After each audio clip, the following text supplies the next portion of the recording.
Life 31, The Power of Pyra Season 3 start. Shin and the group landed in the mantle and immediately was hit with the heat from this place. Sirzechs talk about the heat wave Gs. Shin looked back and saw most of them started sweating except Riaz, who stood next to him, not fazed by the heat, but she did tie up her hair to keep it out of her face, and to his right was Ravel in a similar fashion with her hair, but they both looked at him trying to figure out what is happening with everything and what they need to do. Riaz, any thoughts? Shin, not a single clue. Ravel, talk about being on the spot. Shin, I have no idea what we meant to be doing here. I mean, it's a mantle layer of the earth. He raised his hand and moved some of the fire out of the way, and it started to form some temples glowing red hot from the heat the lava was covering. Shin, what the hell? Sirzechs, Riser, and Ruvel then looked at them and walked closer and saw the massive underground city in front of them. Riser, talk about fancy. Shin, hold it. The group was about to walk forward, but then Shin held his arm out, stooping them, and made them look at what he saw, a massive fire creature walking around. Leonidas, a fire golem. Interesting thought. They all died out. Why are they on Earth? Diag agreed something's off. These shouldn't be around. Apollinaire, they all died out before the dragon clan was even formed and before humans were in the underworld to get the dragon's blessing. Sirzechs, Shin, what is that? The creature was massive in size and covered with spikes, and with each thud it made the ground shake. Shin, fire golem. They could see he was concerned about it. Ruvel, you look like something bad is going to happen. Shin, all three dragons in my head are telling me this thing shouldn't be alive. It's before they died out, way before the dragon clan. He brought them out and the others could hear them speak. Leonidas, be warned that monster's skin is the hardest thing you'll ever cut or even try to break. Even I won't fight it. Apollinaire, friends, this fire golem is a dangerous creature. It will stop at nothing to kill you, and it is super fast. Despite its size, it's very fast. Ravel, like a hippo. Dryad, correct, young phoenix. Riser, then what do we do? They looked back at Shin and could see his eyes moving all over the place, scanning the area for any vantage point for him to take advantage of. If this thing was that dangerous, then he would need to make sure that most of them, if not all of them, live, but it's tricky when you have no idea what you are doing. But then he noticed that it looks like it patrolling a spot. Leonidas chuckles, be ready, Lord Shin might have a dangerous idea. They turned into flames again. They were gone again. Shin, I have a feeling it's guarding something, but what? Riaz looked at the way it was walking and saw that between the city it was walking around a specific area. Riaz, my love, can you possibly shoot a bolt towards that tower over there? Shin, you see something I don't. He looked her, also scanning the area. Nad nodded.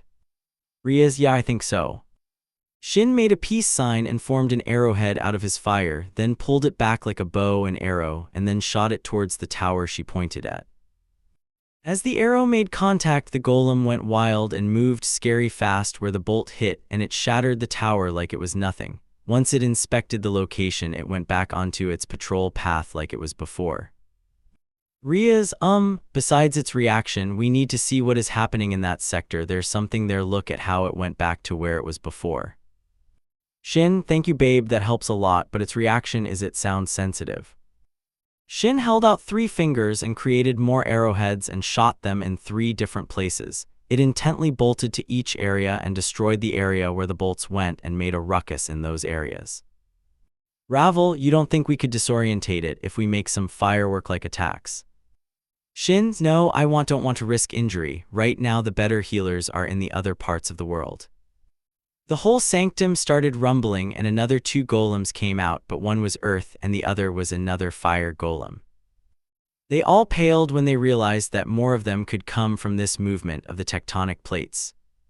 Shin, Mai, are you going to get us killed here? Riser, well, we know how the fire one works. Test the earth one. Shin, not a bad shout. Maybe I can get them to fight each other, so then we don't need to deal with them. He shot near it and it looked worse than the fire golem. It completely sent off massive crystal spikes that destroyed the area, and the fire golem next to it was looking around the area, not fazed by the attack. Shin, great. Just then the earth golem looked towards them and let off a shriek, alerting the other 2 fire golems, and looked at them, and within seconds they were right above them. Shin used his fire-like whips and pulled and flung his team and as many soldiers as he could and sent them flying into the city while the golems were gone from it. For the others, as they saw the golems about to land on them, they found themselves flying towards the city and landed, keeping their balance from falling over, but the speed at which Shin reacted was something else and it surprised them. Riaz worried Shin be safe. With Shin, he looked back and saw that there were about 3 soldiers still with him, and they were ready to fight with him. Shin, are you guys ready?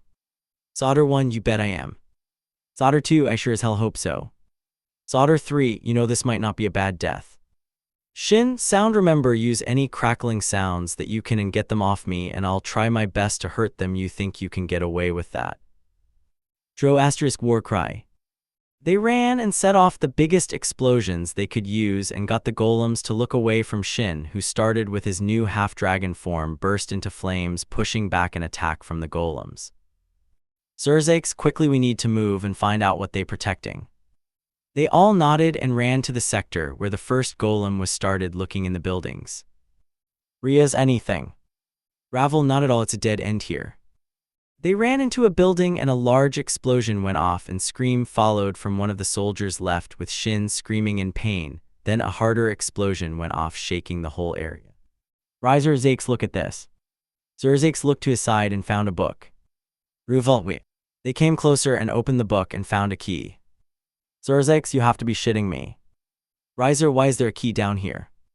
Solder, everyone run. Lord Shin accidentally hit one of the golems this way. They all started running, but as they got out of the building, they saw the golem right above them about to land when Shin appeared beneath it and caught it. Shin struggling, god damn it. He slowly started to raise his body, pushing upwards. Shin, move.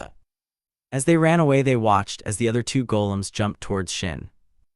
Riaz and Sirzechs channeled their power towards the other 2 golems and then created a chain reaction, causing another explosion, pushing Shin and the golems back.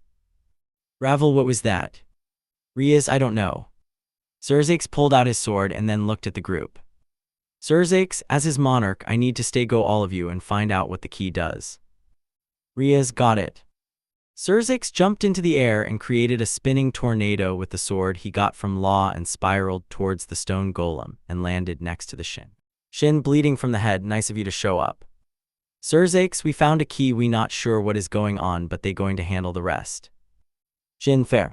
Sirzechs held out his hand to help Shin up. As he stood up, he stretched and then stood ready. Shin, gives me a chance to see if I am stronger than you. He pulled out 2 large great swords and then set them alight.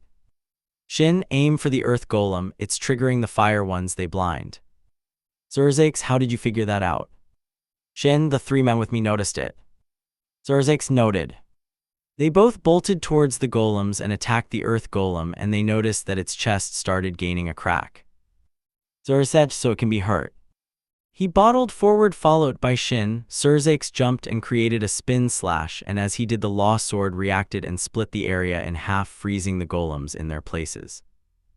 Shin used this opportunity and his flames turned blood red, and he was able to shatter the earth golem's body, revealing a large crystal in the center of it. As the world came back, the 2 fire golems fell apart, turning into scrap metal, and Shin went to go pick up the crystal. It was small, but the magic coming from it was unreal. Sirzechs, that level of concentrated magic is wild. How did they get this right? Shin, who knows? He held his hand out and then let the gauntlet take it. He fell to his knees in pain as the memories came running towards him. Flashback.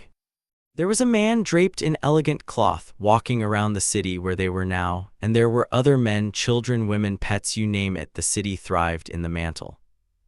Shin watched as the man walked towards the main temple. He placed his hand on the tablet, and it revealed a massive crystal similar to the one he is now, and it was regulating the power in the area. The man then had to quickly close it, and it looked back to how the city was overrun by the old Stand faction wanting the power, and how they fought to get them away, but they were no match. He watched as they were all slaughtered, none of them spared to the attack. Shin watched as Rizvim walked towards the crystal and then tried and touch it, but it moved itself and then created the fire golems, and the earth golem that pushed them back to protect itself. 1 man left from the original people living in the city was brought to the crystal, and he touched it and it created the massive shelter around it and created a key to unlock it. He then went to the house where they found the book and key and died on the spot. and the golems just protected his body for all of eternity. Shin was brought back to his senses and wiped the blood from his face and nose and looked at Sirzechs. Sirzechs, you good man, you look like you died. Shin shook his head. Shin, no, the thing we looking for is sentient and created the golems here. They are not originals. The fire golems were made from the weapons of the old Satan faction that invaded centuries ago. Sirzechs, my god. Shin, we need to get to the others now. With the others. They were moving through the cave system, and towards the end, they started to find that the trail led somewhere. Ravel, this can't seem right. Like, how far does this tunnel go? Riser agreed. Sure, Shin and Zechs are behind us, probably catching up, but where does this go? Riaz, let's just focus on getting to the end of the tunnel.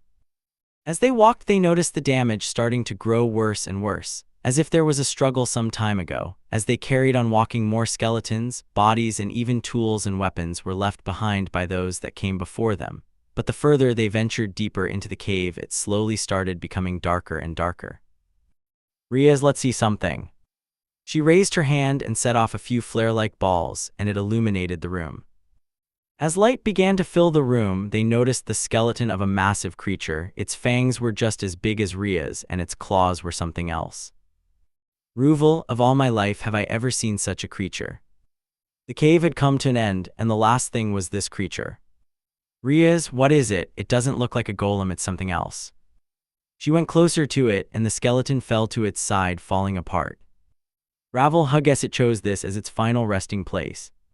Riser, but why here? Riaz, couldn't hurt to start looking around, could it? They shrugged, and then along with the soldiers started looking around. They spent a good few minutes of looking around and seeing what they could find. They noticed that most of the weapons came from the old Satan faction. It was noticeable since the ruined flags along with the tools all had the same symbol on them, showing that they were here at one stage, but for what? Ravel, hey guys, look at this. They looked at her, and she was standing over a skeleton that looked to be protecting a large crystal with its dying breath. Riaz, weird, could they have been after this crystal? She touched it and it started glowing and spinning violently. Riser, what did you do to piss it off? Riaz, I don't know, I hardly even touched it. They watched as the bodies of all the dead started to move and form around the larger skeleton. It grew in size with the crystal in its center. It rebuilt the body, turning into a massive creature that screeched at them. They all took a step back and started channeling their fire. Ria's hair even started to get brighter. Riser, you have to be shitting me. They watched as this centipede-like creature started growing in size, and the gem moved to its massive skull. Riaz was the first to move. She jumped into the air and created a massive slash of fire that seemed to damage the creature. But as she was falling down, the creature retaliated and used its massive hand and hit her into the wall. Riser and Ruvel both sprung into action and created spears of fire and tried to stick the creature in its eyes. They managed to hit it, but with a flap of its wings, it pushed them all back. Ravel caught them midair and then flung them back towards the creature, and they copied Shin with his claws and created phoenix claws with their fire. As they slashed, the creature screamed and grabbed them again, but before it could throw them into the walls of the cave. Bright red whips wrapped around its arms and legs and held it down.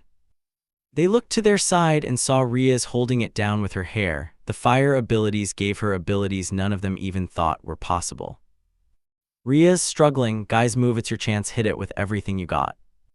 The soldiers took their chance and attacked its underside, which seemed to hurt the creature, but with a single pull it tore through Ria's hair, and then all of them into the borders of the cave. Ria stood up again, her now short hair still glowing brightly and starting to grow its tendrils again. Ria's bleeding from the side of her head. I don't care what you are. She took a step forward and nearly fell over. Ria's forcing herself to walk. I won't let you stand in the way of our mission. She covered her arms with the earth around her, and it formed charcoal-like armor on her arms, and she burst forward and landed a double punch towards the creature's head, and it went flying. But with its tail, it hit her back into the wall, but as she was about to hit the wall, she was caught. She looked to who caught her, and it was Shin. Ria's in pain, my love. Shin, rest, you did well, all of you did well, you deserve the break. He gently placed her on the ground. He slammed his fists together and formed his new dragon gauntlets. Sirzechs brought out his sword and flared his aura at the creature.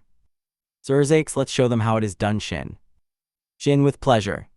Shin burst off and landed a hit towards the skull of the creature, and as it hit the ground, Sirzechs was there to slice the creature's head, and it formed a massive crack going across its face. Shin followed up during its recovery with a centrifugal spin, and he hit the creature into the next layer of the Earth's cursed. Shocking the rest, seeing the strength he just used to send this creature through the thickest parts of the Earth's cursed. Sirzechs spun the sword around, and the whole cave started to feel like a wave. Sirzechs had learned something from his time after fighting the celestial dragons. The sword he took was a cursed sword, and it changes and reverts all matter, and he could use it to alter everything around him. With some practice, he was able to split the area like Law did when he fought him not too long ago. Sirzechs shambles. A barrier spread from his body, and everything in the cave was caught and froze. Shin smiled seeing his friend do something so different. Sirzechs then sliced downward towards the beast, and it slipped in half. The creature screamed in agony and revealed the crystal, where Shin burst through everything and grabbed the crystal and shattered it, causing everything around them to start shaking violently. Sirzechs dropped the room, and they watched as the fire around the area went from red to an empty space, as if the land had just cleared and seemed like a ruined paradise. Even the grass looked healthier. Shin went to Riaz and sat next to her and wrapped his arm around her.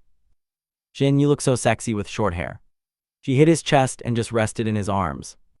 "Rizer, talk about showing us who's boss." Shin waved them off and smiled. "Shin, let's not forget this is your first fight with this power. You guys did well." Just then the rings from the others all started glowing and levitating away from him and burst out of the cave, making it unstable, casing the cave to concave on itself. Shin, let's get moving. Chapter ends. Life 32, The Power of Ventus. Akari and her group landed on the highest point of the overworld, Mount Everest. They could feel the wind around them. It was light and freeing, but something also felt off. The energy around them was almost malicious. They knew of all the people that died trying to climb the mountain, but this was unreal. The negative energy around them was almost sickening. "Akari, I see why we needed to come here." The wind blew, making them shiver. This place was known for its harshness, but at the same time, they couldn't leave. They needed to finish their mission. But I mean, this feels so uneasy, as if we are not meant to be here, or something wants us to leave. Tsubaki, let's take a look around the area. Maybe we can find something. Akari, she's right. Look for symbols or even reflects. They might tell a story. It's how Shin and I managed to get this far, so I wouldn't be surprised if it would be the same for us now. Azazel, well then let's see what we can find. They nodded and started looking around, trying to figure out what they meant to do. Besides all the snow, it was difficult to do anything because it was always snow or dead bodies. But they learned one thing besides the dead bodies: of all the tourists that wanted to climb the mountain, looking between their bodies only lead to the death that they suffered. Gasper, if anything you'd think besides the thermal clothing you would find something of our universe. Smoothie, so many people suffered the same fate. It's so sad, but it's like they were all cleaned beforehand. They were right, something was off. A lot of the bodies seemed to moving towards a single point, the summit of the mountain. Akari, let's take a look closer. Smoothie, right behind you. Akari nodded and led the team forward towards the summit. As they reached the summit, something was off. They started noticing underneath the snow was a sword. It was completely rusted and clearly damaged, but it confused them. Aquino picked up the sword and found a symbol that started giving them chills in the already cold weather.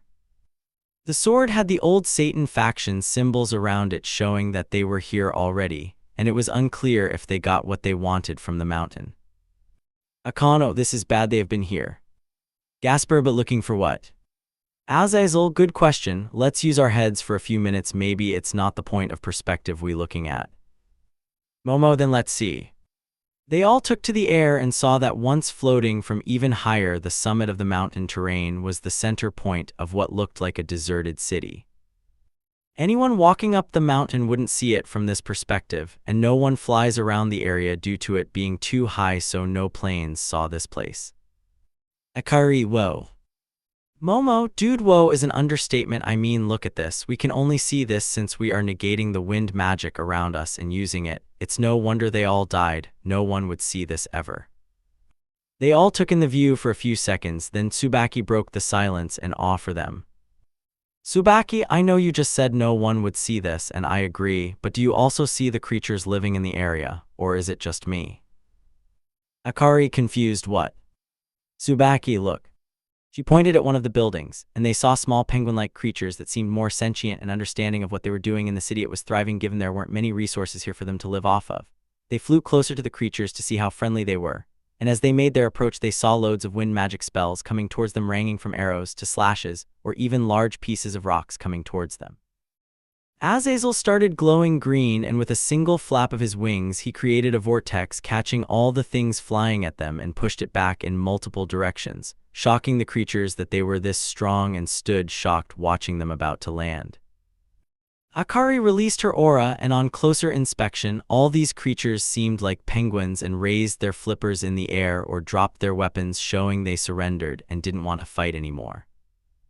Akari, why are you attacking us? We haven't done anything. Big bad people coming back to hurt us. They were taken back by its voice and that it was so cute sounding. Smoothie, Tsubaki, and Momo had to hold back the urge to just snuggle them. Even Akari was in the same boat. Akari, what's your name, little one? We are not here to harm any of you. I can promise you that much as the Dragon of Ventus.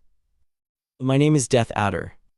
They were all taken back by his name, given he was so cute, but the scar going down the creature's face shows that this one is a fighter. Da, are you really the Dragon of Ventus? Akari, yes, that is correct. With me is the Monarch of Ventus. I have a Storm Knight with me and a few other subordinates of mine here to help. Da, then perhaps you're not here to cause problems again for us. They knew the old Staten faction was here, but with the damage done, they wouldn't even be able to comprehend. Akari, can you help us find a temple where wind users would be able to create a change? Da, over there no one has been able to beat the Dragonkin soldier. Azazel, what is that? They didn't like the fact that it had a dragon in its name, but they needed to be ready for anything being thrown at them. For all they knew, this was just a dragon title and not even a dragon. Da, he is the guardian of the temple you seek. He has been protecting it, and he is the reason for all the dead bodies you see before you. He doesn't take well to visitors. He is fine with us since we bring food for him, but he isn't friendly. Please be warned. Momo, hey Akari, why not let them live on the island? Akari, not a bad idea. What do you guys say? Wanna live on Dragon Island, where you can pick from in between any of the affinities? There are 6 places you can all pick to live in. Da, I think my people would like this. As you can see, this land has been unforgiving. Sometimes we fear that we won't live till the next harvest, and some of us don't. Akari, right, guys, who wants to live on the Dragon Island, where there would be more resources for you to live off of and live a better life? They all raised their flippers. Akari, go and gather everything you want to bring with you and tell the others that aren't here. Once we don't hear, we will send you all back to the Dragon Island. Da, I'll see you in a few. Good luck, Ventus Empress and her friends. Akari liked the name she was given and smiled at them and watched them all waddle off to go get the others. But once they were mostly gone, they were all shocked that they were gonna fight the reason so many people failed at climbing this mountain. Akari, okay, I think it is time for us to handle this dragonkin. They nodded and started walking towards the temple ruins. It was a large quartz building leading into a cave. It didn't have much of a smell, slightly dusty but not disgusting. Seeing some bodies here and there showed that a lot of fighting happened here before, but other than that, they could see from the other end of the cave a huge dead body sitting on a throne, and under the throne was an entryway. The cave was cold and quiet, seeing all the old Stan faction items such as tools, flags, and even bodies. It was clear they were trying to kill the dragonkin, but they were unsuccessful in doing so. The water in the cave, getting deeper, already covering go up to their ankles. It was an uncomfortable feeling since it was so cold. But as they entered the massive cave, looking at the dead body on the throne, they wondered if that was the dragonkin. It was the only thing still left in the cave, and at this point they wouldn't have been surprised if the creature had died recently. But this was draped in pure white cloth, and even though it was all torn and tattered, it was still extremely clean in most spots, almost like something was keeping it this way. They started walking to the door, but they heard some movement that followed with a massive screech. They watched as a large creature 3 times the size of Shin as a dragon came down towards them. It was covered in scales and band-aid and still looked like it was decaying from old age, but the aura this thing gave off was something else. Even Azazel was starstruck. Akari flared her own aura, shocking all of them that she was holding back such a fierce aura since she is more of the nicer of all 6 of their leaders. What she didn't realize was it made the creature angry and whacked her through the cave walls, separating her away from the group. All Ikari. Azazel went instantly into fighting and used his wind to create a frenzy of wind slashes that pushed it back and away from the others. Akino followed with an attack that shoved a large spike through its chest, then Smoothie, Tsubaki, and Momo created restraints and pulled the dragonkin further onto the spike, injuring it for the first time in an extremely long time. With Akari, as she was slammed into the cave walls, she was knocked out and she found herself in the void. It was a strange feeling, but she now understood what Shin meant whenever he mentioned what the void was like whenever they had their free time. Akari, hello. She looked around and couldn't see anyone and started walking. The floor was also water, but she couldn't even see anything under the water.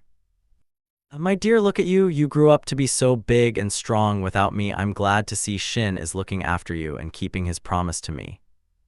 She recognized this voice. She started tearing up and turned around and saw her mother standing behind her. Akari, Mom. She ran to her and grabbed her, pulling her into a tight hug. She wasn't expecting to have a moment like this, but she was forever grateful she was experiencing it. Sora, and then my dear, why are you crying? You should be happy. Smiles. She smiled similarly to how Akari smiled, and it was just as bright. Akari, I never thought I would see you again. Sora, I suppose you'd have to thank your husband for this. Then he did it in secret. He wanted you to have a moment like this. I think he did it for the others too. Akari, what about Dad? Sora, your father is here as well. Vincent, you just not looking well enough. Baby girl chuckles. She used her wind and pulled him into a hug as well. They could both see something was wrong. Sora, my dear, what's wrong? You seem worried about something. Akari, I'm so scared. I don't know what to do. That monster is so strong. Shin normally took the hits for me when I was undertrained, and I didn't know it hurt so much. I am scared. I am not going to be strong enough to support my group. Sora, what crap are you speaking about? It hit you once and you are already sacred. I know Shin didn't train you all to run away now. Your monarch and other subordinates are all busy fighting on your behalf. Akari, I know, it's just I don't think I can really do this. Sora, you won't know till you try. Vincent, she's right. Even Kendrick, your father-in-law, had moments like this, and it seems Shin is the same. They push till they win. Even I followed him into battle with that mindset set, so maybe stopping thinking you're not enough and look at it as this is your chance to really show Shin you don't need him to always protect you. Akari nodded but stayed hugging her parents. You better pull up your big girl pants or the demons are going to make fun of you too. She looked to the side and saw Catherine there as well. Akari, Granny. Catherine, the one and only. I know I didn't raise a quitter. Now get off your ass and show M the Queen of Ventus. She nodded, and immediately she opened her eyes and saw the Ventus ring floating in front of her. She grabbed it, and it formed around her finger. She felt the power surging into her body, changing her scales and boosting her power, sending a signal to the Underworld, alerting a group of their location. She took her mother's spear and threw it towards the dragonkin, and before the others even had a chance to attack, they saw the spear come flying and impale the dragonkin. And she appeared after it with a new arrangement of sails, her pure white scales that had glowing green tips, and her hair even got a green highlight to it. She gave it a spin kick and sent the creature flying into the wall, surprising even them that she was this strong. Azazel, you see the woman, no holding back now. Gasper joined her in the air and used his old scared gear to freeze Azazel and Akino. And then Tsubaki and Momo launched the two of them like wind arrows into its chest, where they set off an instant follow-up attack using their wind-like gauntlets that act like a double-punch gauntlet, cracking the chest of the dragon. Just as Akari was about to attack again, multiple portals opened, and fallen angles came swimming out of it with weapons ready. Azazel smirked, seeing his old comrades coming to help them. Barakil, following the actions of my fellow comrade Azazel, we have finally found you. How can we be of assistance? Akari, see that big dragon? We need to kill it. The creature slammed Azazel and Akino back, flying. Azazel caught himself in the air and took a knee, feeling that attack. Barakil caught his daughter. They watched as the dragon started to charge up a white lighting spear. and was about to strike them when the fallen angles all deflected them and all grouped together and started distracting the dragon. Akino, tired, I'll show Shin that I'm worthy to be one of his wives. She pushed herself into her father's arms and walked ahead of him as she started glowing green like Akari, and her hair started turning pink from her natural black hair, and she started forming bright sliver armor pieces around her body. She then took stance, then burst off, moving faster than they could blink as she sped past them. Azazel cheered for her, and they watched as she spun and kicked the creature towards Akari, who used her dragon claws to burst open its chest. Akari now overloaded it with lighting. All the fallen, including the Ventus users, used their lighting and shot at its heart, and they watched the dragon start to freak out and try and get away, but it blew up and turned to dust, leaving behind a single shard. Akari went to pick it up, and she got some memories of how the dragon was brought here to stop the Chaos Brigade many years ago before she was even a thought, and how they wanted the wind crystal to power themselves up. When she came back to reality, she saw all of them watching her.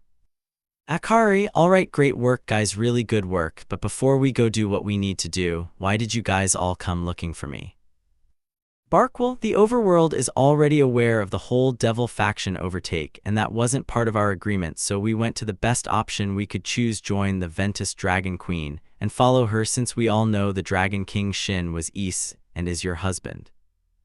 She was shocked that this is now her army. Akari, okay, after this we can go back to the Dragon Island where I can properly make you part of my affinity. They all cheered in agreement. Akari then looked at Akino, who looked exhausted. Akari, hey Akino, I'll support you if you really want to marry Shin along with the rest of us. Akino, thank you, smiles. They all started walking to the entrance the Dragonkin was protecting, taking in the area they were in and the fight they just had. Azazel, Akino, mind explaining what that was? Akino, you forget I am Akari's Strom Knight. I think I just unlocked my full power.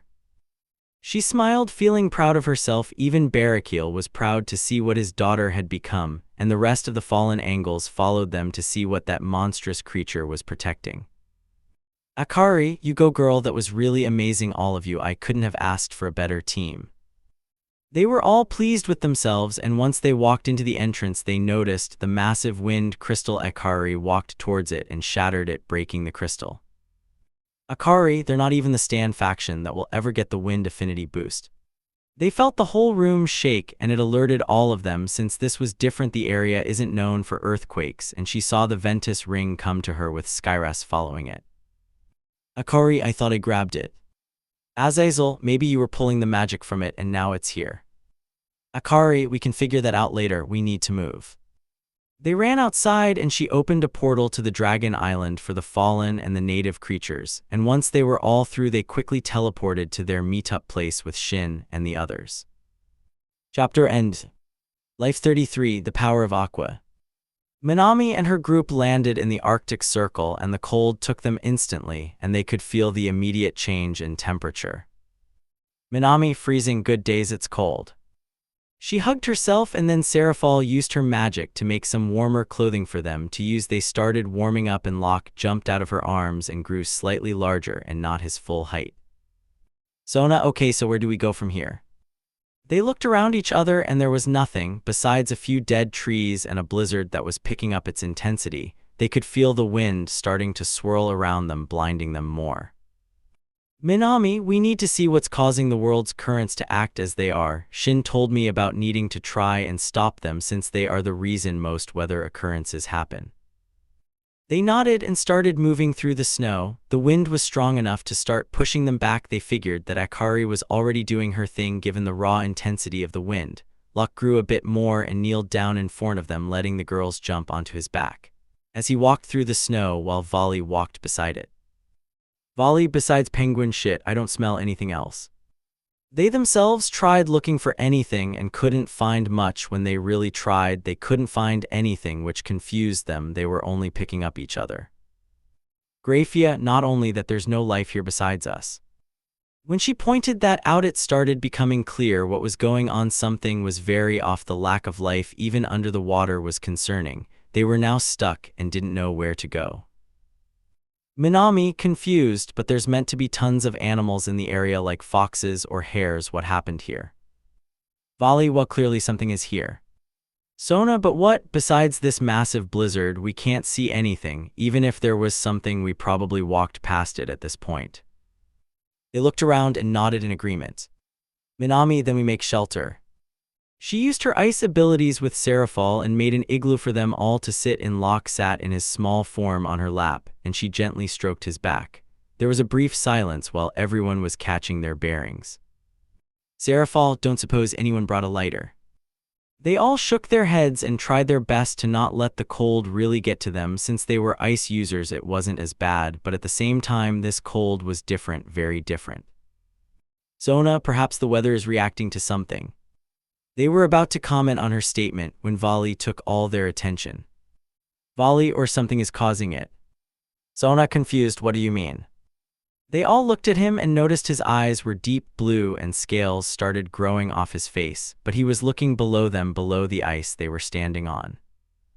They looked down and saw tons of dead walruses and polar bears, all slaughtered in cold blood and froze under the water. Volley, it's starting to make more sense now. All of them, we in its feeding grounds. A large gust of wind hit the igloo and they could feel a different pressure around them, and it started getting colder as they just got used to the already current weather around them. Minami took a deep, trying to stay calm, but deep down she was slowly freaking out. Minami, okay, any ideas on what we're working with? Volley, Albion mentioned something about a possible ice dragon. Looking at the bite marks and even the number of dead bodies left behind, they hunt for fun and will eat anything, including that big smooth brain over here. He pointed at Locke, who just looked at him like a confused puppy and looked like smooth brain creature with no thoughts. Sona, point made, but how do we deal with it? Sure, these creatures are below us, but the sheer amount is more concerning. Volley, fire. Minami, if you haven't noticed, we are all out of fire users and they are near the Earth's core as we speak. Serafal, then we going to need to get creative with our approach to how we handle this. Graphia, Albion, do you know any other ways to kill an ice dragon? She had a stern face and it looked like Volley was listening to something. Volley, rip its heart out and eat it. Neither woman with Volley was happy with that answer, and it showed on their faces.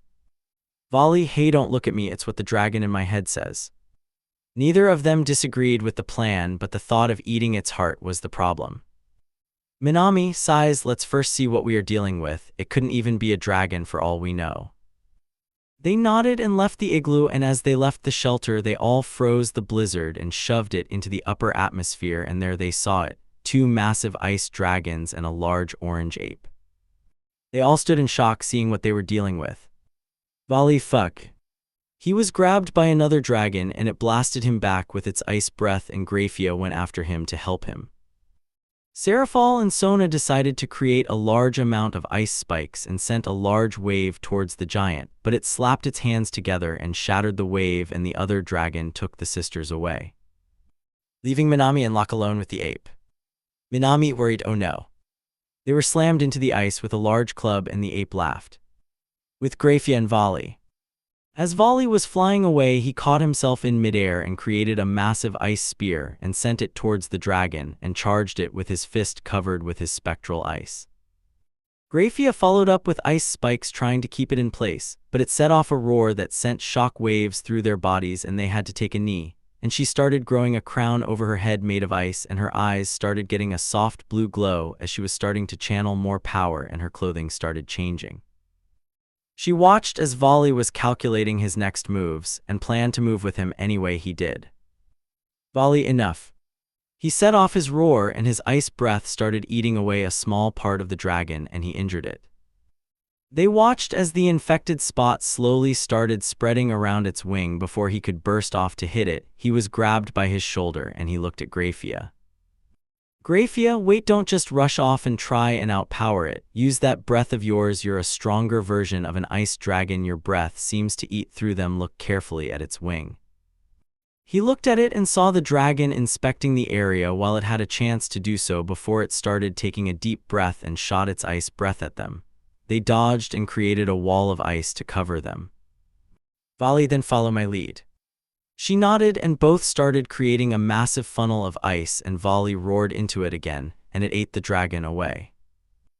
Volley used the opportunity to run towards it, grabbed its heart, ripped it out, then proceeded to eat it, giving him a slight boost, and his claws got sharper, and he felt the raw energy running through his body, and he screamed into the air and turned into his new spectral dragon form and lowered his head for Graphia.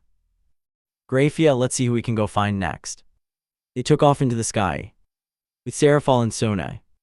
Sona and Seraphal were skating around the dragon using speed to find an opening, but it kept using its tail to hit them away and use its ice breath to try and freeze them, but they just kept moving, negating anything it tired. Sona created a massive lancer out of ice. She pushed herself towards it before the dragon could even react. With the speed, she stabbed it in its lungs, and it was like the magic started spreading around her and the dragon's scales started latching itself to her body, giving her an armor set. She felt the power she had and looked at her sister that nodded. Seraphal jumped into the air, and she set off a massive attack, and a crown of ice started forming over her head, and her clothing also started changing with her power output. The sisters charged the dragon one more time, and with the added power boost they were feeling, they created a vortex with the use of ice and water, and struck the dragon down with a large strike. Sona took the chance to grab its heart, and she quickly ate it, much to her distaste, and her white scales went from light blue to dark blue. She could feel the power running through her body, and she liked it. Seraphal, we need to get moving. Lady Minami was left alone with that monster. Sona agreed. She brought out dragon wings of her own and grabbed her sister and flew towards the monster. With Minami in lock, she was hit down into the ice and it hurt like hell. She tried her best not to scream in pain. She wasn't going to let this thing know that she was weaker than it was letting off to be. She forced herself up, and as she got up she saw a massive Locke run towards the ape and knocked it back, but it grabbed Locke by the neck and red energy spread around him, and he screamed in pain. She was shocked to see him being hurt, and she sent an attack toward the ape, but it just tossed Locke towards her, and as he landed on her she was being crushed again. You don't even know what's going on, little girl chuckles. She started freaking out. She was stuck, and now this monster just spoke. She looked up and saw this beast towering over her. Its stomach had a face on it, and its eyes were open looking at her. Giant, you think you can stop us? Don't make us laugh. Minami, in pain, why are you doing this? Giant, without us you're nothing. We are the reason there is balance, and we're not going to let some puny brats change that. The old Stan faction were the only ones wanting to take me out. They died trying. He used his fire and all the snow dissipated, and so did the storm. The others, getting closer, stopped in their tracks, seeing that the giant could use fire, and seeing all the dead bodies around the snow was almost sickening. Giant, you're out of YOURT league, all of you. You think you can stop the legendary fire giant? Try ITYOUWAKLINGS. He slammed down with a massive bowl and sent Minami in lockdown into the ground. Her team watched her get crushed, and they charged the ape, giving it everything they had. Sona's newfound dragon abilities started shining through, and spines grew out of her back. A tail grew ever more longer than her scale skirt, and she channeled more water and ice around her lancer. Seraphal and Graphia started pulling more ice and water around them and made arches of ice and water around them, and both started getting a nice dress. Volley screeched into the sky and let his abilities fall to the girls, giving them a much-needed boost, and they all charged the fire ape, giving it everything they had. With Minami, as she was hit into the ground, she landed in a cave completely in pain. She was defeated. Minami, trying to hold back tears, who am I kidding? I'm not cut out for all this. I couldn't even hurt that thing. Sniff. She picked up the tiny Locke covered in blood and she cuddled him. Minami, crying, I'm sorry I couldn't protect you as you protected me. I'm sorry, I'm weak. Everyone's fighting on my behalf and I'm still so weak I don't know what to even do anymore. She cried while holding Locke. Little did she notice the reaction everything was having around her. The water started slowly moving up her arms and her body, and only taking place around her dragon markings, and slowly started glowing. Minami. She looked at the water on her arms glowing, and she could feel the power of the ocean around her. Then the ring Shin showed her appeared, and she grabbed it. She was pulled into her mindscape, and she looked around, but I didn't see anything. It was like she was just floating. Minami, hello. Hello dear, how are you? She looked at the voice and it confused her. Minami, who are you? Kyoyuko, well I'm Shin's mother, the last dragon of Aqua. Minami, hello aunt, why are you here? Kyoyuko, well I suppose you feel weak and feel like you don't belong. Minami, no I don't. I know why I took the mantle, why my mother your sister was picked.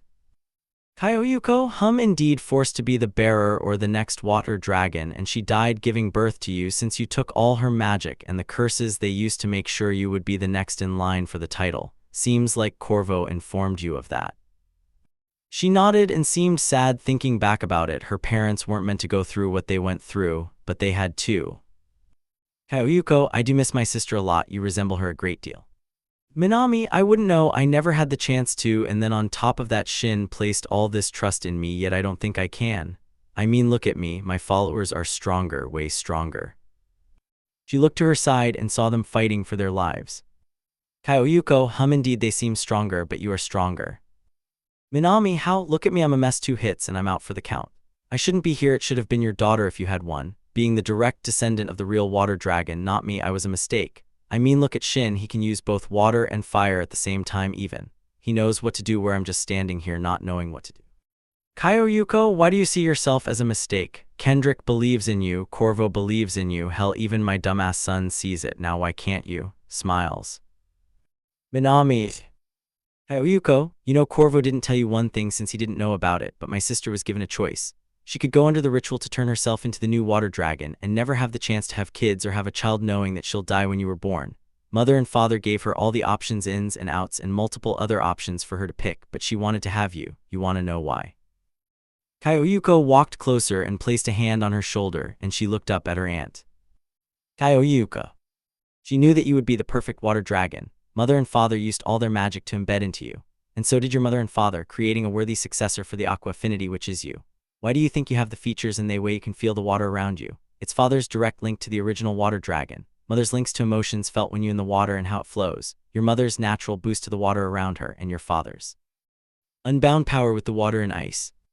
They all become one in you, the perfect successor. Sure, the way you were conceived could have been better, but in the end, it's what the family thought would be best for you and the next generation of dragons. Minami started tearing up, not realizing she was so special. Kyoyuko, now then go show that big monkey what a real dragon do.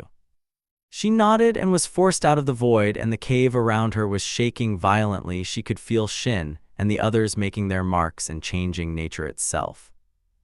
She covered him with water and placed him on her back. The water sitting on her dragon markings started sparking, and she smiled. She jumped up towards the ape and uppercut it, sending it flying with a massive lighting strike.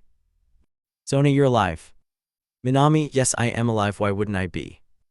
She was shocked by their reaction, but they did seem happy to see her alive. Seraphal, we could have sworn you were dead. Minami, I'll explain later, let's handle him first. She used the water and created short blades out of them, and the others nodded, and they charged the beast again. Minami and Sona skid past it, knocking down again, while Seraphal came raining down with ice shards and started impaling it to the ground. Then Volley flew in and started using his ice breath to eat away at its skin. As Minami was about to be too far, Sona grabbed her and flung her into the air. She turned the sword into one large hammer, and with one massive swing, she slammed down on the face in its chest and killed the beast. As they all started calming down, they noticed the large green gem where she hit. And she came and shattered the crystal, and it was over. Minami, come on, we need to go and calm the oceans. They all nodded and went to different points of the Arctic Circle and started pushing the water and pulling it, causing disruptions with the water and tectonic plates, making the whole world shake. They felt the difference and then saw a large shadow start to spread from the North Pole. Sona, let's get moving towards the meetup point with Shin. Seraphal, yay, then you can explain what the hell was that power boost you didn't even do that with when we still needed to deal with Locke. Minami, oh, you see, it goes like this. They took off into the air and one large crack formed in the sky. The shadows formed around it, and it started getting larger every second. Chapter End. Life 34, The Power of Light in Terra. As they all arrived over the water and landed in the ocean with a beacon near them, they were confused, thinking Point Null was an actual place, but it clearly wasn't. Sitting in the middle of the ocean wasn't anyone's pick, but here they were, and they were so confused about the location. They noticed the nearby beacon showing exactly where Null Island was meant to be situated. Kiba, I thought as much. We are in the right place, but there's nothing here. The large group looked at him and all seemed to get closer to hear what they needed to do and hear before they just started doing anything that could get them in danger now. Myra, what do you mean? Kiba, a lot of the time people and computers think Null Island is a real place, but this is it. Sure, it marked 0, 0 on the map, but this is just ridiculous. They looked around and noticed land nearby. They realized that this was Africa and they were in the Atlantic Ocean. The waves washed past them, either pushing them away from the group or pushing them under the water.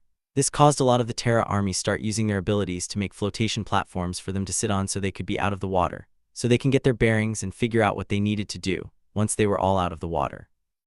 They needed to come up with a new game plan, but they had nothing. Sitting in the middle of the ocean was one thing, but needing to change the course of nature was a different topic for them to try and handle. While sitting around, one thing was clear: they were stuck. Besides their platforms to sit on, there wasn't much for them to do here. Suri, huh, so what now? We needed to get here and there's nothing for us here. They looked down and couldn't even see anything. The water was completely dark below them. Something could be staring at them and they wouldn't even know it. And with the water moving so aggressively, it was difficult to even try and see deeper for the dragons. Irina, well, I think if Minami was here, she could have turned the water to at least let us see below the water. I'm not sure our light magic can help with that depth even if we pushed it. Roswace, I think the water could be like this since we all doing this at the same time, and it could be a chain reaction with how we move forward. She was right, as they are right now. The others also just arrived and started looking around, or even got started with their objectives respectively. Seryorg, looks like we are stuck for the time being, but any suggestions? We could try, for Terra it's simple, we can pull on things from a distance, and light, well, it is clear skis, so it's pretty simple when you think about it. They looked around and neither of them had anything to say. Myra walked closer to the edge and looked down at the water, trying to see if there was anything to grab. Myra, there has to be a way for us to get this right. Let's see if I try and grab the tectonic plates from here. It's worth a shot, right? She sat down and tried to find a place to grab the tectonic plates, but she couldn't. She was just out of reach from them. She carried on trying, and Suri and her light users just continued to try and cast the beacon while the army enjoyed the sunlight, and either tried fishing or even skipping rocks in the ocean trying to pass the time. But they were all brought out of their trance when a large wave crashed on them and soaked all of them. Kurika, well, now what? She wrung out her tails and looked at the group. They were all stumped. Irina, well, Minami and the others are clearly doing what they needed to do. I think with Shin, he settled the mantle, and this is the reaction of the two of them doing their thing. Zenobia, we can't be the only ones behind. Are we not meant to be looking for a temple of some sort? Look at everything Shin and Akari were doing before this. There were temples and markings they found to guide them. Irina, but that's the thing, what's here? Looking around, there was nothing but water for kilometers and the faint sight of land in the distance. Kaneko, nothing but water for a while. Cracker, could we not just make our own temple to have this done? Kiba, he's right, it could work. The soldiers started creating a small temple for Myra and Suri. They climbed on top of the temple and looked at each other. The temple had a few pillars sent straight to the bottom of the ocean floor, connecting it to the ground to try and expand Myra's reach, and it was just high enough the Suri was above the sea level. Myra, well, here goes nothing. She grabbed the tectonic plates from where she was. As she grabbed them, and they all felt the earth start to shake. They were surprised that it worked, for Suri started to get ready to shoot the beacon to cover the world in light. As they started doing their thing as elemental dragons, the hairs on Kiba's neck stood up and he reacted. Kiba, look out. As he screamed, it caused the rest of them to react, and they watched as on both sides of them were two jaws quickly closing in on them. Most of them jumped into the air and away from the jaws, but as it snapped closed. Cracker, take care of the thing outside, we will try inside. All of the Terra army and Crackers were eaten by the massive monster, and they gave a war cry as they were being swallowed. The others watched in shock as it ate them. They floated in the water and watched as this massive creature started rising higher, and then looked down at them and screeched, forcing more water to start spreading around them. It was a massive sea serpent with large tusks that towered over them. This thing was larger than then when they fought their pets. Myra, really wish I brought Vertex. Suri, maybe even Tigress would have been a big help right now. They were watching as the serpent was about to pounce down at them when Kiba spoke. Kiba, Seryorg, throw me. He nodded, then grabbed Kiba and flung him forward. The serpent. Kiba span around with his blades, creating a flame vortex, and he hit it in its face, but the impact blasted him back as well towards the water where they were. Myra, hold on. She created spikes of earth and flung them towards the serpent, and Kiba dodged one of them and used it to fly back towards the creature and used them to create more momentum for himself, and he set off another explosion near its eye. Kuroka sent a massive wave of earth towards the creature, taking Seryorg with it. Seryorg rode the wave towards the creature. As he surfed towards the creature, he covered his hands and arms with earth, creating large gauntlet weapons for himself. He caught Kiba, who was ready to attack again, and as the wave hit the creature, they both knocked the creature back. Kiba was flung back into the air, and Seryorg latched onto the creature and started beating the top of its head. Suri flew into the air and grabbed Kaneko and Myra out of the water with her, and raised them to get a better look at what they needed to do. They watched as Irina Roswace and Zenovia sent off massive light spear rain attacks while using their light swords and slicing the creature, pushing it back a bit more. Kaneko, now what? Myra, I don't know. Suri, Myra, you and I need to do what we need to do. Kaneko, toss me towards its eyes, I'll help the others. She nodded and used the light to launch Kaneko towards it. She landed a solid hit to it and sent its head swinging to the side. As Kiba fell back to the ground after he and Seryorg landed another punch on it, Rosewace grabbed him and flew into the air with him. Kiba, well, I am out of ideas. I also need to catch my breath. I know Shin said to help them, but even this is out of my pay grade. Even for Rias, I was never this tired. Roswace, well, you got any other ideas, Black Knight? She used her free hand and created a light spear and added some lighting to it from her other magic. Then as it went flying, Kuroka and Kaneko added some earth to it, gave it that extra push, and it knocked one of its tusks off. As it fell into the water, it screamed in pain. As it was wailing around in the water, something caught Irina's eyes. Irina, hey, what's that? They looked where she was pointing, and then they saw a massive green gem coming out of its neck. Zenovia, okay, let's hit that and see if it hurts it or not. Roswace, couldn't have said it better myself. She created a massive wall of light spikes and let it shower down on the creature. She then flung Kiba back towards it. Kiba, eat the flames of the Black Knight. He copied Roswace's idea and turned himself into a spear of fire, and he hit the other tusk of the serpent, shocking the others of his power. Since this didn't break the tusk like the other one, this completely shattered the tusk. Down on the ground near the water. Myra, okay, I need to focus. You try and get your spell done as soon as possible. Suri nodded and then tried to do the spell, but a massive object hit them back into the water. They looked and saw another massive creature made of earth looking at them. And this one was worse. The one in the water was one thing, but this one was completely made of rock and was covered in small thorns. It hooked onto them and dragged them against the ground and pulled them into the water, slowly drowning. The others noticed this and were shocked to see that their troubles were over.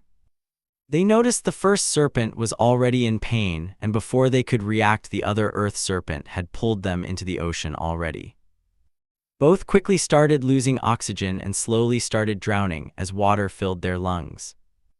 As they were about to black out, rings appeared in front of them and they grabbed them as a last-ditch effort to live. As they grabbed it, they were pulled into the void and they stood next to each other. Suri, hello. Myra, who's there? Well, that sucks, don't you think, Ava? They don't remember us. Hush, Vincent, it's not their fault. They turned around and saw their father and mother standing near them. Vincent, there we go, baby girl. Ava, I missed you so much. Both girls just hugged their parents deeply. Suri, Mom, how is this happening? Vincent, I mean, talk to your cousin's husband, he made this happen. Myra, why am I not surprised? Suri, but what do we do? Vincent, how, what do you mean? Myra, that earth serpent is about to drown us. Suri, besides that thing, the water serpent is a different problem. Ava, I see what you mean, Vince, they really did forget who we are. Both girls looked at them confused. Vincent, you two are the new Terra Dragon and Light Dragon. You're at the top of your field. You two are not creative enough to think of Shin. Have you seen anyone like him use his power as he does? Suri, now that you mention it. Myra, the dude just so happens to have water and fire affinities, and he used water like he's been using it for years. Even Minami was surprised, and she is the water user. Ava, because he makes ideas on the spot from what he knows, what he's done, and what others have done. It's how new things are born. I mean, look at your friends. A projection appeared of how Roswace sent a light spear towards the serpent. Then not 5 minutes later, Kiba did the same thing but with fire and did more damage. Vincent, so you get what we trying to tell you. Ava, are we gonna need to come to haunt you till it's drilled in your heads?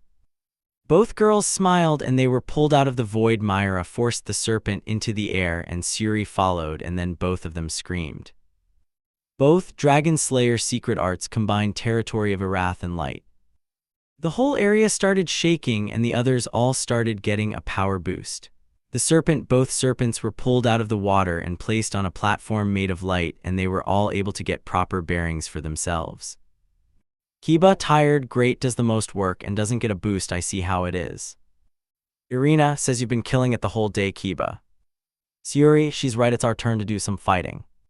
She burst forward and created a heaven wheel of swords and used them to slice down the green gem. She cut the whole serpent open, and its blood burst everywhere, and the rest of the Terra army came flying out using the bones as weapons, and they didn't even question it, and started charging towards the earth serpent, still getting its bearings being in a new environment.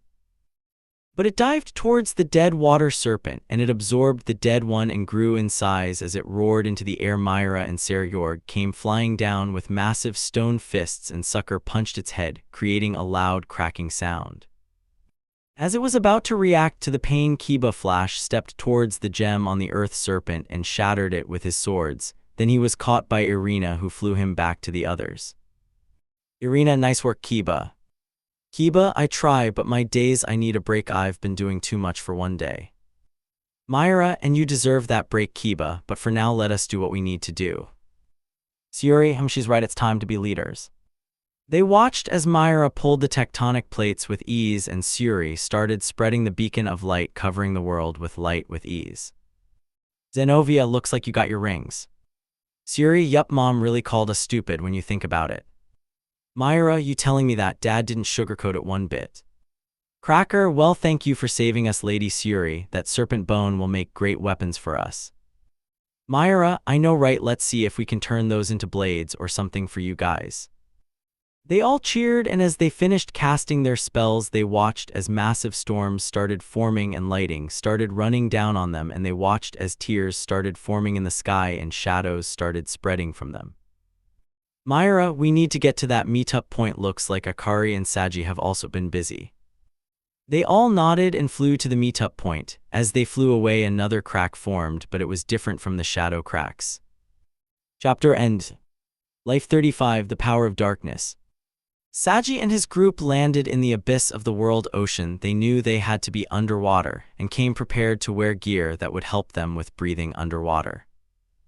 Saji, okay, well, I can see still. Being the dragon of darkness, he was able to see like it was normal with his affinity feeding off shadows and darkness itself. They were already feeling pretty strong, but knew they needed to find their goal and handle it. Katakuri, sir, over there is some activity and movement this way. They nodded and swam towards the movement they saw. As they got closer, they came across a small temple-like structure, and as they got closer, something said this was where they needed to be. Saji led the group closer, and they noticed the massive amounts of dead old Staten faction members' bodies and relics left behind from their old attempt to take this place over. Hey, you think they failed due to too much power or something that took them out? Leifei, weird. I am not getting any negative energy at all. It's weird, actually. Orter, I don't think we should tread lightly. Something clearly took them out. This place is barren. Looking at the overgrown temple, it was clear something kept them out. They entered the temple and started looking around, trying to figure out what they were meant to do. Saji, let's start looking for clues as to what we need to do. They nodded and followed him. As they walked through the hallways, it was clear magic was already in effect since this place was massive, and the outside was tiny compared to what they were seeing inside. Saji, hey Hydronoid, anything weird to you? It looked around on his shoulder, but it didn't have much of a reaction to anything. They carried on walking till they came across a pedestal with something etched into the tablet.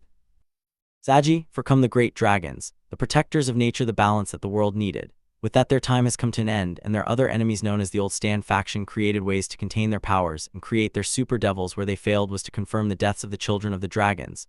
Lord Kendrick had this place built in secret without the other dragons knowing, so it wouldn't be used against them to try and open this place. If you are reading this, leave this place. What you think you know should happen. It's not the correct thing to do. Leave this place now, and don't come back. The temple won't keep you here. It's built to keep you away from the nature gem. Katakuri, well, that starts to go against everything we were told. Saji, but if this place is to protect the gem, then why are we here to destroy it? They all looked at each other wondering what they should do. This place was built to protect something from everyone, not just them, and now they were here to destroy it. Katakuri, Lord Saji, if I may. Saji, shoot.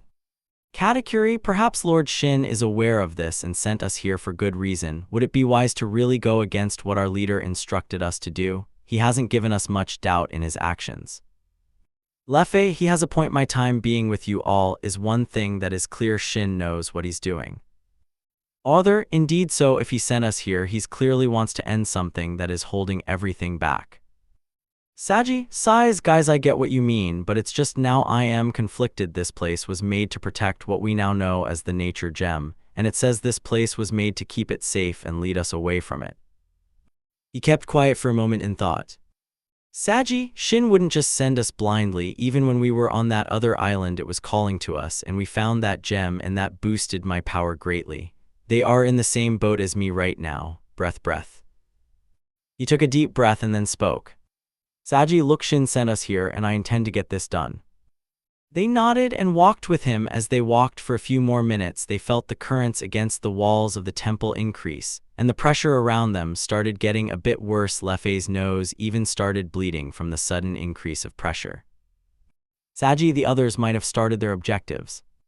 They nodded and started to pick up the pace. As they jogged around the temple, they came across multiple corridors and even dead ends. Saji, sorry, Lord Kendrick.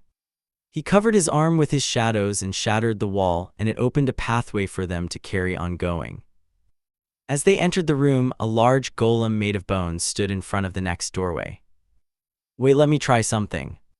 She made a large launcher and shot the golem's head, and as it collided, it screeched in anger and rushed them. Saji and Katakuri pushed it back, letting Other strike it with his shadows, and he trapped it between the walls and floor, diagonally keeping it from seeing them and moving correctly. Saji, nice work, everyone's still good. He looked around and they all gave thumbs up. Saji, okay, let's keep moving. They sprinted through the walls of the temple, and each time they ran into a dead end, the temple kept trying to lock them down more and more. As Saji was about to break another wall, the ground violently shook, and they realized that Myra and Suri had started their objectives respectively since they went together. But as the ground started shaking more violently, it caused Saji to fall to the ground, and this time he shattered the ground below them and they all fell down. As they fell, they noticed the long fall blew them and saw water below them. Saji, brace. They braced for impact, and once they hit the water, they came to the surface above it and noticed the moss growing in the cave looked like the stars in the sky. Saji, whoa. That is the understatement of the year. This is amazing. Katakuri looked the gem. They looked where he pointed and saw the gem, but there was a massive monster watching them from behind the gem. It came closer towards them and inspected them. Its body was weird, very weird, made of bone and stone, and its wings were made of something they had never seen before. They tried not to react much since never seen this creature before. Saji, wait, I know that signature. OPHIS, what are you doing here? They were shocked that it was Ophis, knowing what this dragon was like. Ophis, this is my safe place away from the dimensional gap.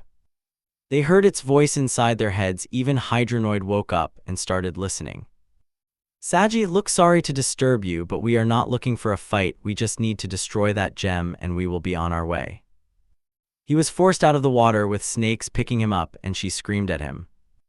Ophis, are you mad? Destroying that gem is the last thing you should be doing. It creates the place you see around us, and it's what made this place nice for me.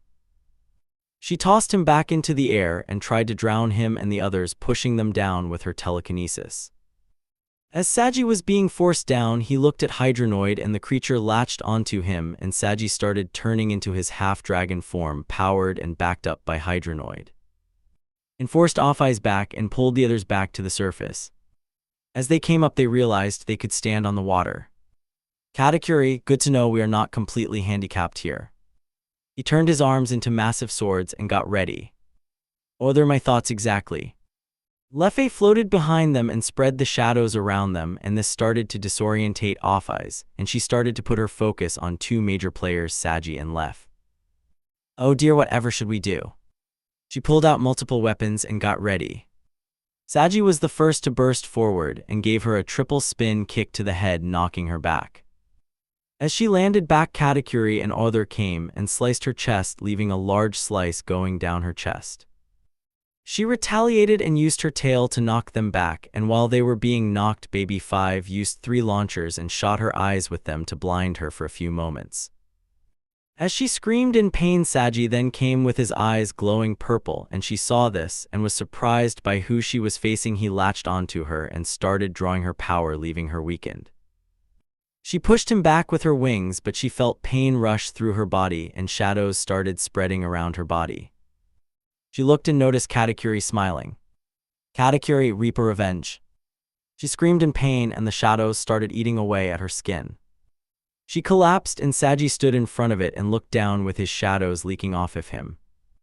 Saji, sorry about disturbing your sanctuary, but we need to do this.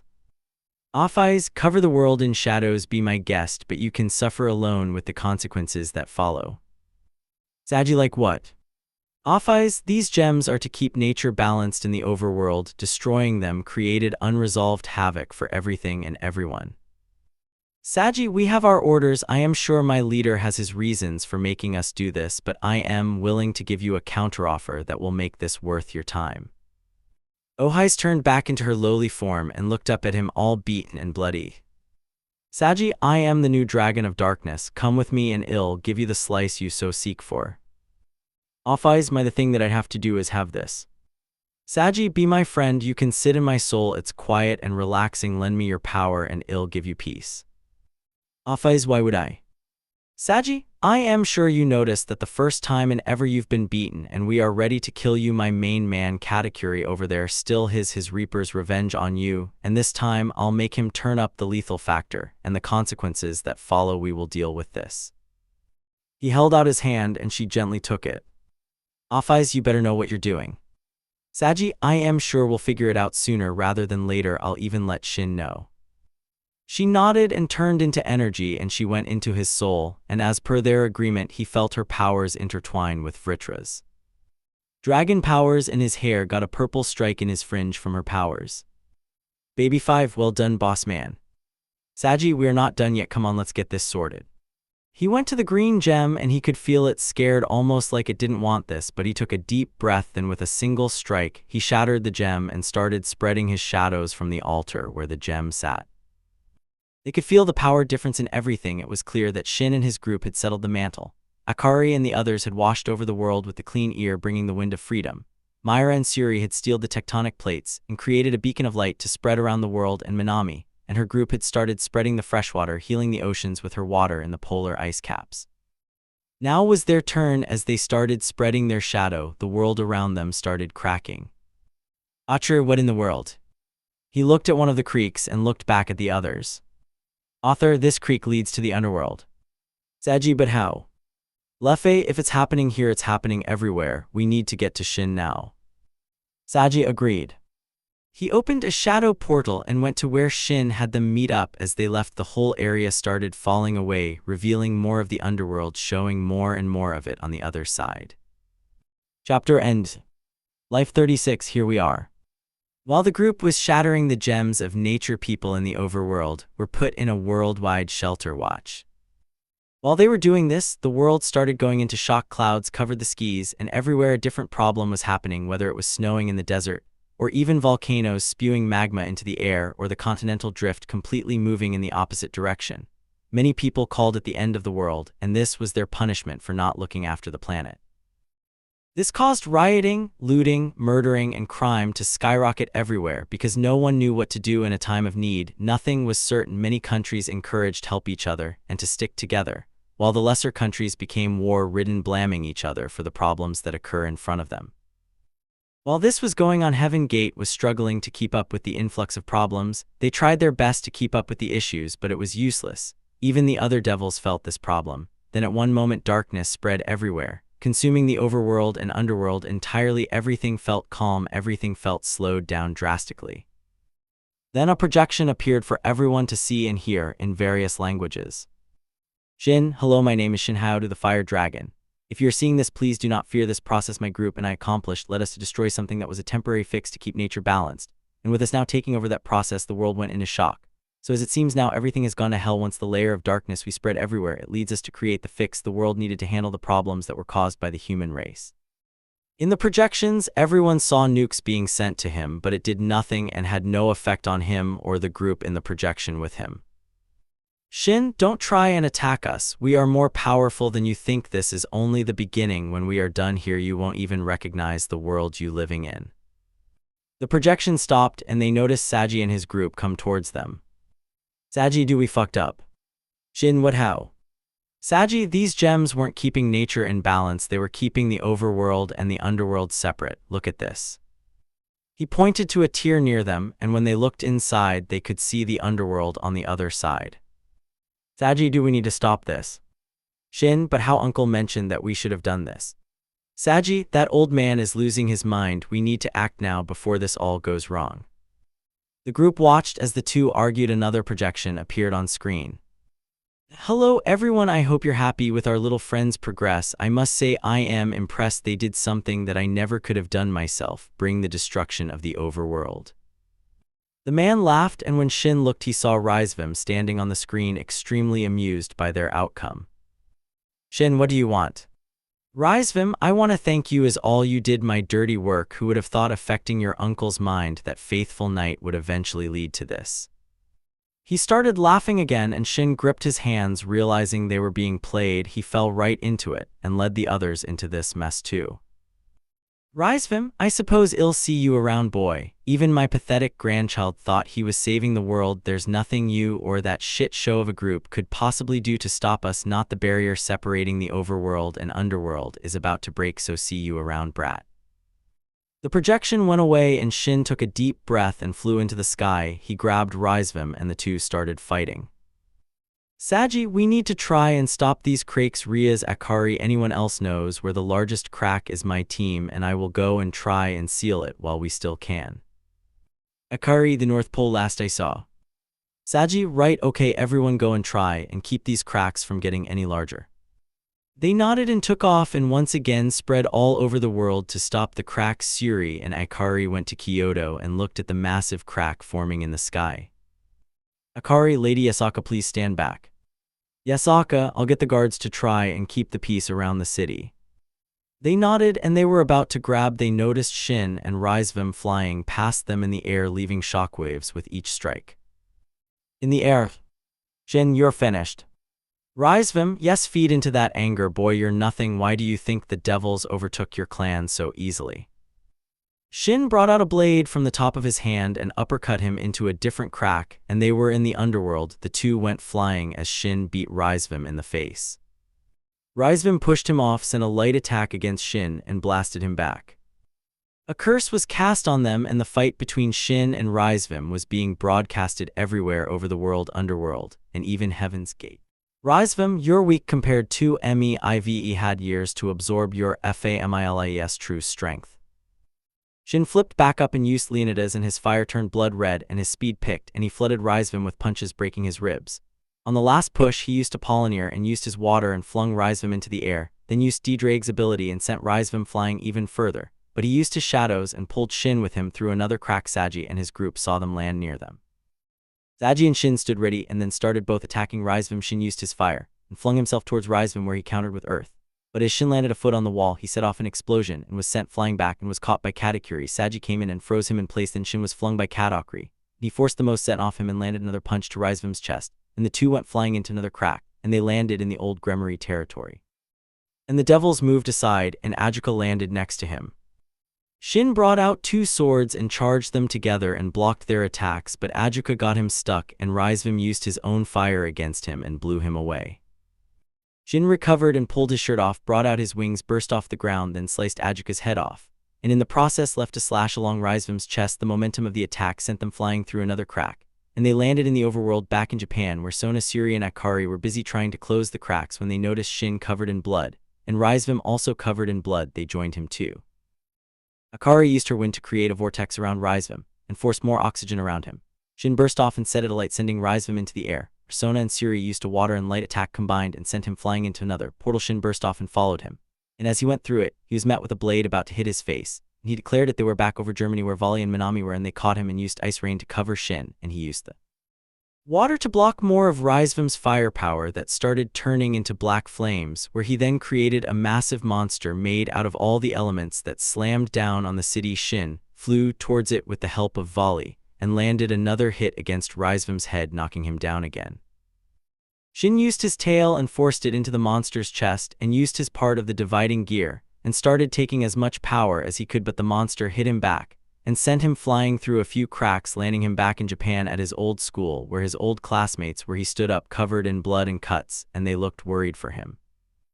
Kades Issei. He looked at them and nodded. He covered himself with more scales, and this time channeled all 3 of his dragons and set himself alight again. Shin, get away. As he said this, he tanked a hit from Rizvim and pulled his arm, then tore it off and flung him out the window in the process. As Rizvim hit the ground, he was met with spikes growing out of the ground. When Shin looked, he saw Myra and the Nico sisters giving him a thumbs up. Shin flipped off the ledge, forced fire into his attack, and blasted Rizvim into the ground, sending him into an underground portal.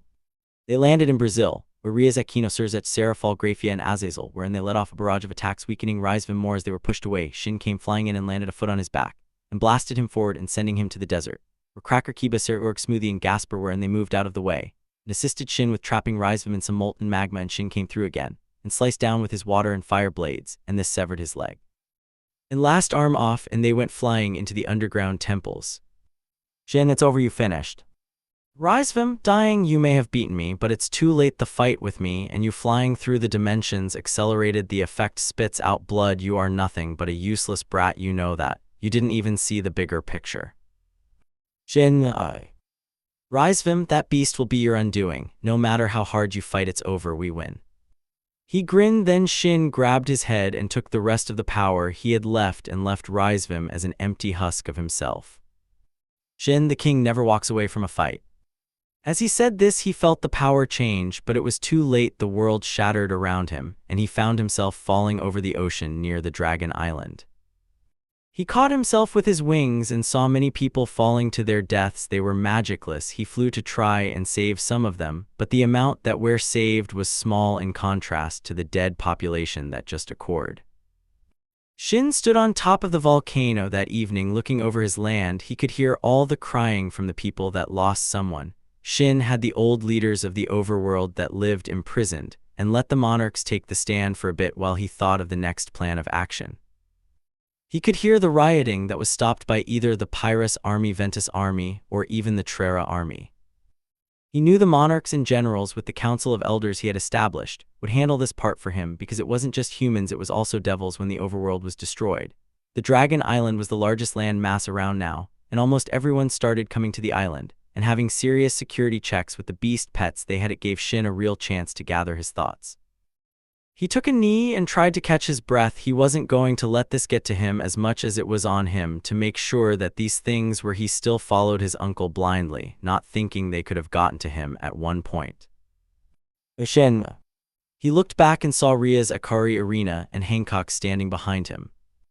He couldn't help it. He broke down crying. The girls came to embrace him, knowing that he's balming himself for all of this. Riaz, it's not your fault. We all wouldn't have known better, so please. Akari, she's right. We all broke those gems. It's not your fault. We all had a part to play in this. Shin, it's not that I let so many people die. All I can hear is the sounds of people crying and fighting with everyone around them. It fills my head. I can't think straight. Irina used her light and it knocked him out. They took him to their room to rest. They knew he's tired, overwhelmed, and conflicted. They carried walking down to the council and heard the tail end of their discussion.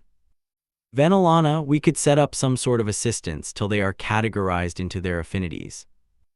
Lady Phoenix, that's not the only problem. We have devils coming from all angels wanting to join. The prison is filling up with criminals, and the old leaders of the overworld are causing more of a problem.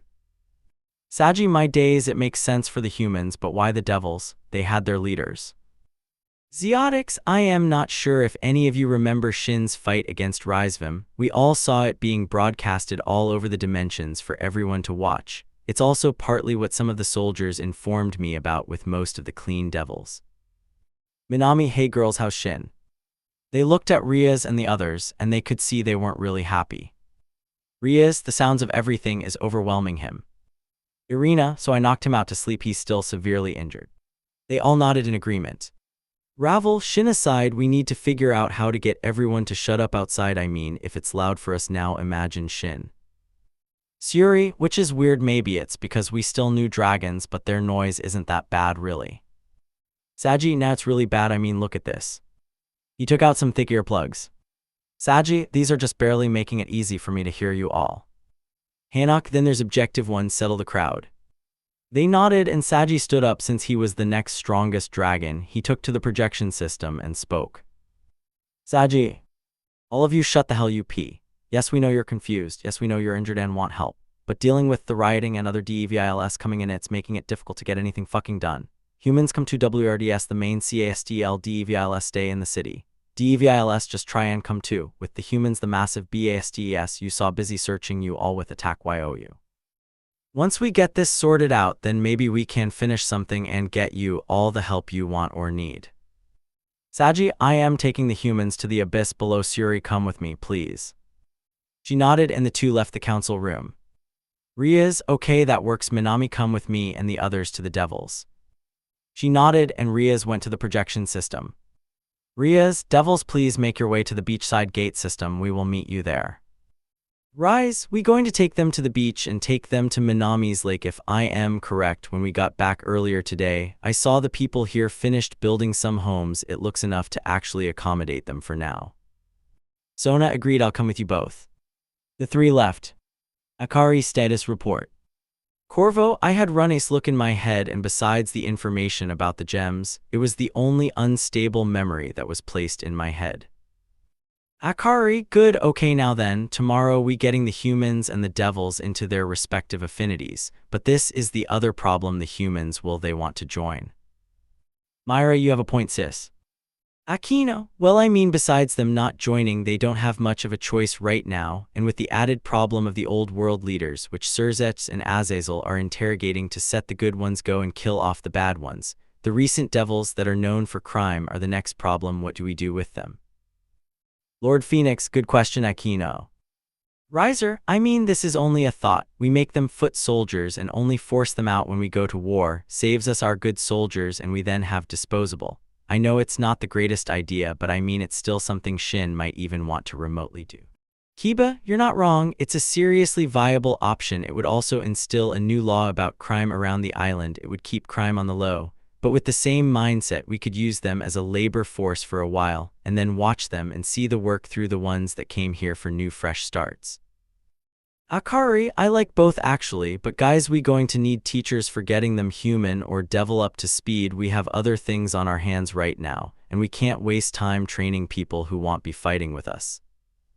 Myra, the old ladies of the island, they haven't been turned yet. Same with Hancock, we can turn them, and they could be the teachers. They already know how most of this is going since they kinda spread around the land with us before we left for the overworld. Runace, then it's settled. I know Hancock and the other ladies have made up their minds to join, so I am sure they wouldn't mind training the newbies. Hancock, you can leave it to us, we'll get it done. They nodded and came to an agreement. Korovo, now for this fight, we need to figure out what the hell is going on. What could have Rizvim been talking? Akari, I wouldn't know, he didn't leave much information. The people that got inspected by Katakuri, Cracker, and Smoothie had some of the old Chaos Brigade members in the Devil's group, and they came clean about some monster Rizvim was feeding power into. Aquino, it was also confirmed that with the overworld and underworld being one place now, it helps this monster. They didn't know anything more.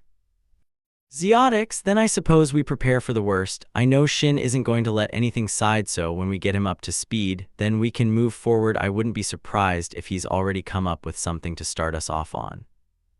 Again, they agreed and then left the room with a solid plan for the now and what they're going to do tomorrow.